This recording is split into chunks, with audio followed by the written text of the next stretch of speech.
Hello there, boy. I haven't even started. What do you want? I overheard that you were searching for some ghosts. No, I am not searching for any ghosts. I am talking about a show with people who search for ghosts. How did you even get into my house? I put a padlock on there. Continue. I am the famous ghost finder, and I am here to find your ghost. So you ghost find, you don't ghost hunt. Well, of course. All I can really do is see them. I am sensing one now. Wait, there's a ghost in my room? Yes, right there. I don't see anything. But of course you can see the thing. You're not a ghost finder like me. So what exactly do you do when you find these ghosts? Oh, well, we can't really do anything, so I kind of just wave at it. Hello? Hello there, little ghost. How are you doing today? 3 years ago, on this very month, I made my most controversial video. I talked about the legendary show Ghost Adventures. And it did receive a lot of criticism. I mean, it could be because back then I was a little bit more edgy, but it seemed like the majority of people who disagreed with me were the people who thought the show wasn't fake and the show was actually real. So in light of recent popularity of the great game called Phasmophobia, which basically just emulates everything that Ghost Adventures does— Stop it! Get out! Stop it! Stop it! Get away from me! I kind of wanted to see, you know, where is Zach Baggins? What is he doing now? Is their show still going? Yes. Their show is still going. 24 seasons, ladies and gentlemen. And to be fair, after searching for ghosts for 24 seasons and not really finding much and just kind of faking your way through everything, you kind of just stop giving a fuck. But I want to be very clear with this.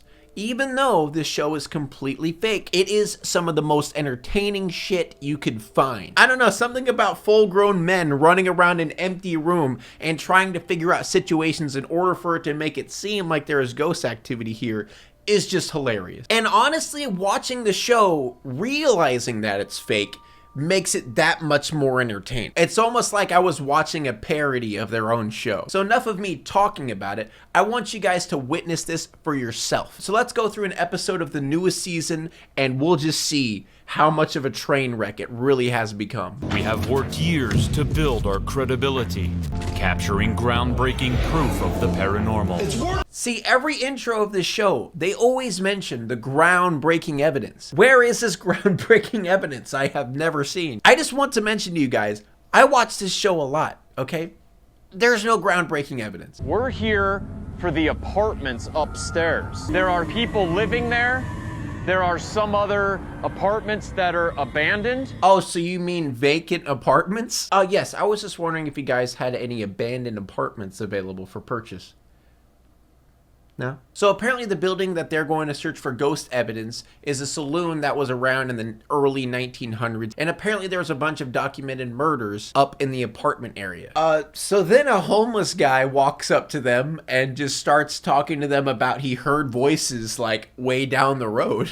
Yeah, alright, yeah, I believe in ghosts. I've heard voices over there screaming. So not even in the saloon, not even really around the saloon, he just, down the road, he heard voices one day, and for some reason they thought it would be good to leave that in. Yeah, sure, let's go ahead and just believe this homeless guy who's probably done drugs in the past and hears voices. Must have been ghosts. Room 14 is the one that terrifies Megan's grandson, so I ask him what he saw there. No, there is no possible way they're going to interview a 3-year-old about a ghost. Don't get me wrong, I know the whole thing that like children are more connected with the other side or whatever, which at the same time you're gonna say kids have a bigger imagination or they get scared easier. But why would they interview the 3-year-old? The monster fight the ghost and the ghost fight the monster.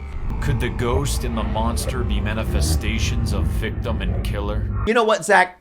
Yes, he is talking about a real monster fighting a real ghost. And as a father of a 4-year-old myself, I too hear my son say things like, dinosaur fight monster, monster fight ghost, ghost fight robot. Should I be fearful that my house is haunted with a little bit aside a dinosaur and robot? It's the only thing that could explain it. Because you get up in the middle of the night to use the restroom and you walk down and every hair on the back of your head stands up. It's just creepy. The reason this episode's interesting to me is the fact that no one has seen a ghost and people live in the apartment. The only thing that any of the tenants have said this whole episode is that the hallway is creepy. Normally, at least in the earlier seasons, at least one person has an account of seeing a ghost or seeing things move or like lights flickering, just stuff like that. But it's just interesting that there has been nothing from the tenants that live in the apartment. The only thing that they have said is that it's creepy and dark. That's about it. Which makes this next part the most ridiculous attempt at trying to fake ghost activity. While exploring the rest of the space, I sense a negative presence in Megan's grandson's toy room. Can you move that truck off of there? Yes, ghost, can you move this truck? I know people who live here has never seen anything move before, but for me, the Zak Bagans, can you please move this toy truck? What the hell? What happened? Really? A toy moved in front of his very eyes, and his reaction is, what the hell? What was that? What the hell? So I guess let's just run through why this is the laziest attempt. First of all, there's like 3 cameras in there. So you're telling me not one of them caught a different angle of where the car went over? Only one camera caught that? And 2, we see the car sitting on the curved portion of the little toy house. Yet we cut to the next camera angle and the toy car is gone. Then we cut to another angle and then you see a little push of the toy car over the side. And 3, if it actually legitimately happened, Zak's reaction would not be, what? Can we conclude that this is paranormal? No, we cannot. Can we explain it? No, we cannot. I mean, I guess that's one way of saying that you faked the whole thing. And then what happens next is just dark. And no, I'm actually not talking about a ghost. They talked to someone about a shooting that happened in 2018, and it just so happens that the person they're interviewing, friend, died in that shooting. So that was my best friend. Got murdered there. Yeah. Are you serious? I'm sorry. Are you, Zak? Are you? Bringing up a very fresh trauma just so you could add a little bit of extra content to your show. Even though the shooting happened a few streets down. Do they ever know why it happened? Why do you think people here are doing these bad things still in present day? And you're just gonna try to connect the two? Is Zak just not aware of how common mass shootings were in 2018? And then Zak just keeps pushing this lady to try to connect the saloon from 1904 to a shooting that happened in 2018. Is there just a bad energy here? Those spirits, they're here and they still want to do bad things, but they need living hosts to carry out those material actions. Some of the people here are being influenced by that. And then he starts blaming the mass shooting on bad energy and the spirits making a bad influence on him. I mean, I don't know. That part just did not sit right with me whatsoever. I want to go with you, Jay. I want to go over the research into those murders. I want to see any information that they put in the old newspapers. I've never seen those. Can I just mention something real quick? Is he wearing a velvet hat? I have never seen a velvet hat in my life, but now I kind of want one. Billy, you were talking about this. You and I were talking about this earlier. Yeah. What do we want to try to do? This is a good idea. But we're secretly setting them on record to see if we capture them talking to us. Eavesdropping. That's pretty cool. That's a good idea. So their breakthrough idea that they had is to trick the ghost. So they're going to make the ghost think that they're just there chilling, but then eavesdrop on the ghost. Honestly, only these guys could come up with something so incredible. They finally find some information on the actual murders, and the murders are actually pretty gruesome. Someone apparently slit someone's throat upstairs, ripped out their heart, took them outside and blew them up with dynamite. That's pretty gruesome, not gonna lie. So something that always happens in this show, and I mentioned this in my first video, is the trust me thing, where you kind of just gotta take them by their word, where maybe they hear something, they feel something, or they feel sick, or they feel cold. There's never any visual proof of it. You kind of just gotta believe them. And that happens a lot in this episode. I just heard like a moan upstairs. Did you hear that? I did hear that. I'm just shuffled. That did the floor just shook upstairs. We'll help you. It's just shut off in my hand. So we're just gonna just trust him that he didn't turn that off himself? That's four people that were struck with bullets on 1944. Right here. What just happened to that bar 20 feet away?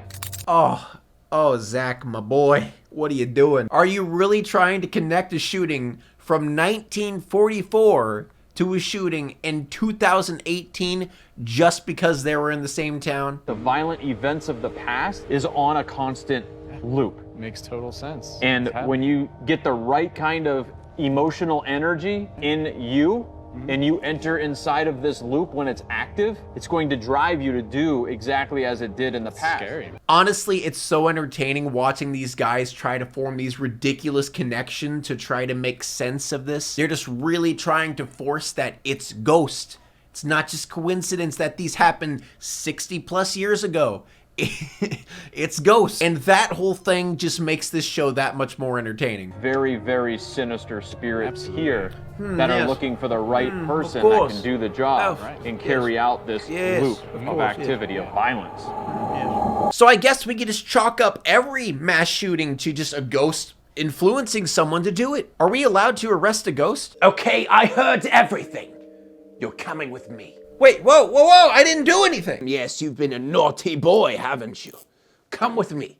What are you doing? Oh, well, he's being a bad influence, of course. We can't have that now. You've been a naughty boy, haven't you, Ghost? Along? Come on, come along.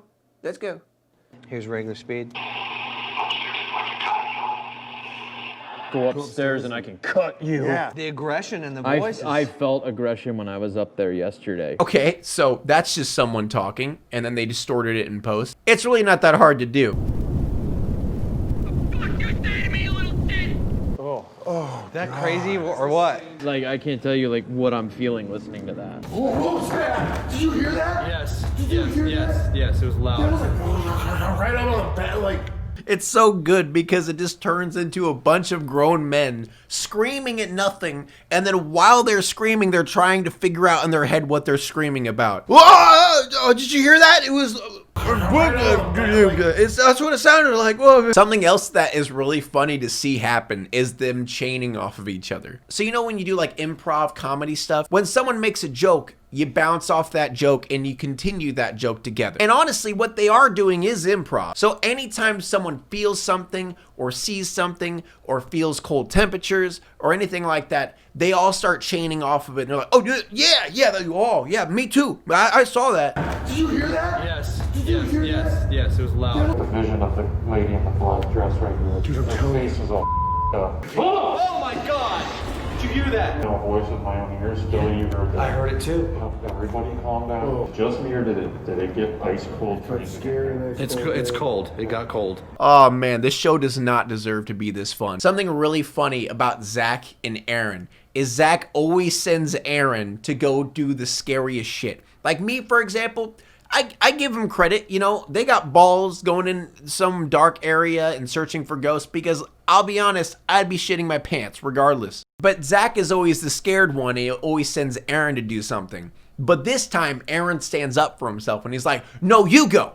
No, you go. Or you try going down there in the darkness. I can't move from this spot. Yeah, you can. I'll switch. I'm telling you, you try it and without flashlight. I can't move. I can't move, man. I'm sorry. Tries to get answers by using the spirit box. But I mean, like, do we really need to go over the spirit box? We kind of all know what happens. Basically, it sorts through a bunch of radio stations and sometimes it hits a frequency and then it makes a noise. Then they put text over that noise in order for you to form words with that noise. You could pretty much make anyone hear noise as words when you put text underneath it. Man, just think about the people who live here. So far, no one has said that they've seen any ghosts or seen any ghost activity who live there. Then they're gonna watch this episode of a bunch of fake ghost shit. They're gonna be scared out of their minds going back into that apartment. They talk to the ghost for a while, and then Zach takes a little nappy poop. Then he decides that they all should split up. Shake the bed. Oh, dude, just calm down a little bit. The ghost just said a few words, now you're wanting to get all freaky? This is nice? What, because I'm in bed with you? Oh, shit! Oh shit, the ghost is into it. We're about to witness some interdimensional intercourse. So yeah, while all that's happening, Aaron's just tripping balls in a room.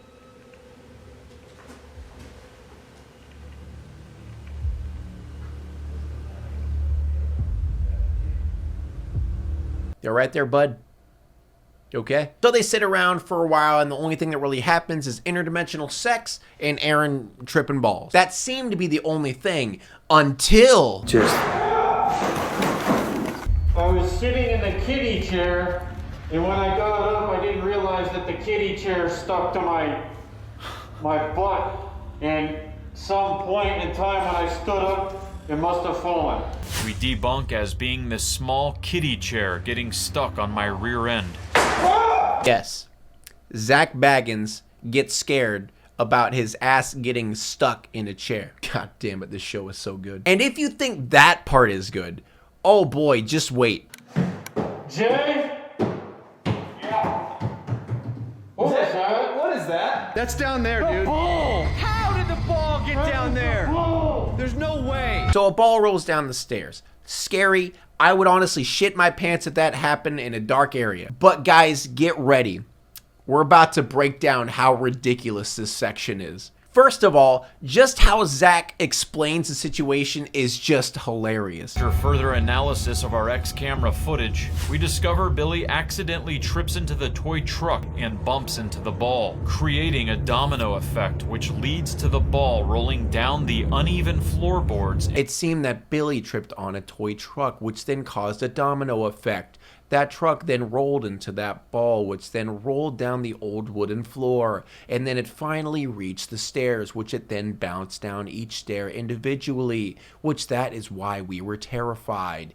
Debunked. That word right there, debunked. They always do at least one of these in an episode. And something that makes this scene so much more entertaining is the fact that it is all fabricated. That entire situation was fabricated. Because if we look back at any point in the episode, the hallway is always empty. The floor is always clear. Yet for some weird reason, there is a toy truck and a ball perfectly placed right there in the hallway just for that scene. And not only that, but when Billy hits the truck with his foot, not his leg, he starts acting like it hurt his leg for some reason, and I think the reason he did that is so he could turn around and act like he didn't see the ball roll down the hallway. So this entire scene was set up just so they could say that it was debunked. So then people who watch the show and believe the show see that they debunked this portion, so that must mean that everything else they saw must have been real. It's a trick that they do in almost every single episode. It's just crazy the lengths they go through in order to convince people that this show is not fake. So in the end, that's pretty much all they get. And I want to end this video speaking directly to the Ghost Adventures crew.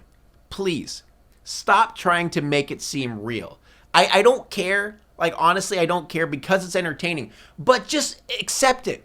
Accept that everyone realizes it's fake and just go balls deep. Show like a demon. Show a real ghost. Just go crazy with it. Unlimited options. But regardless, I do find the show to be amazing and entertaining. Whether you think it's fake, whether you think it's real, it's just such a good show. It's not really an amazing show. It's just amazing byproduct of it being so bad. And I'm still gonna watch this show occasionally. I still find it funny. So thanks to everyone who came by and watched this video. I really appreciate it. I hope everyone here enjoyed the spooks as much as I did. Please make sure before you go to follow me on Twitter and follow me on Instagram if you want a more personal view of me, because I know YouTube videos are pretty much just one-sided. You watch me and that's pretty much all the interaction you get. But please go check out my socials if you want more of me. Thanks again for watching this video, guys. Mwah. Now, after watching this amazing show, don't you want to be a ghost hunter? I don't know, maybe just walk into an abandoned building and talk to a wall for a little bit and hope they say something spooky. Like, hello. Well, you can't go ghost hunting without some really good quality earbuds now, can you? And you can't be messing with all those crazy wires that come with ghost hunting. Well, baby, I've got a deal for you. Today's sponsor is Raycon, starting about half the price of any other premium wireless earbud, sounding just as amazing as the top brands that you know. These earbuds are great for working out, maybe you're just relaxing, and ghost hunting. Because everyone knows if you're wearing wireless earbuds and a ghost sees you, the ghost will try to be louder in order to get your attention, but he doesn't know that you're not listening to music, and then you'll hear the ghost. Boom, bam, you got evidence. And their new model, the Everyday E25, is their best model yet, with seamless Bluetooth 6-hour playtime and a nice bassy thump to it. And it also comes in different colors if you're a wacky kind of guy. So go to buyraycon.com/bionicpig, get 15% off your first purchase of Raycon earbuds. And I hope you have a great day searching for ghosts of the beyond. So long. Can you try to be quiet for a sec? Okay.